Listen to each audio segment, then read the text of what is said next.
আমরা দেখেছি যে যখন কারফিউ দিয়ে সারা দেশে আন্দোলনকে দমিয়ে দেওয়া হয়েছিল, তখনও যাত্রাবাড়ি আমাদের ছাত্র জনতার দখলে ছিল এবং যাত্রাবাড়িকে আপনারা আমাদের হাতছাড়া হতে দেননি, এবং পরবর্তীতে এই যাত্রাবাড়ি থেকে স্ফুলিঙ্গ হয়ে জুলাই গণঅভ্যুত্থান সফল হয়েছিল।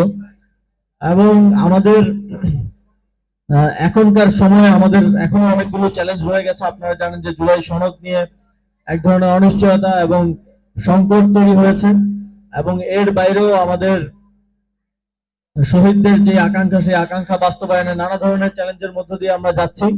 এই সময়টিতে আমাদেরকে আরো সংগঠিত হয়ে এই চ্যালেঞ্জগুলো মোকাবেলার জন্য প্রস্তুতি নেওয়া প্রয়োজন।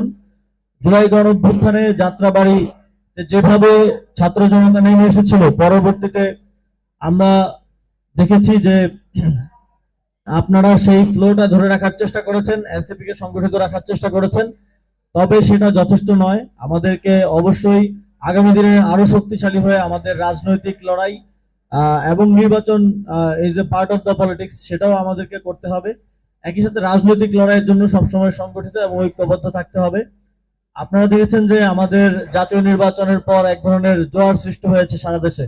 সারা দেশে সাধারণ মানুষ এনসিপির প্রতি আগ্রহী হয়েছে। আপনারা দেখেছেন আমাদের বিভাগীয় ইফতার প্রোগ্রামগুলোতে কিভাবে যে সাধারণ জনগণ এসেছে এবং সাড়া পড়েছে।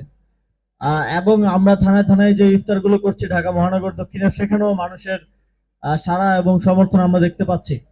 কিন্তু এই জোয়ারের সময় যারা বুদ্ধিমান তারা হচ্ছে পানি সংরক্ষণ করে রাখে, যাতে করে ভাটার সময় আর অভাব না পড়ে। সেটা আমাদেরকে সাংগঠনিক দিক থেকে এই বিষয়টা মাথায় রাখতে হবে।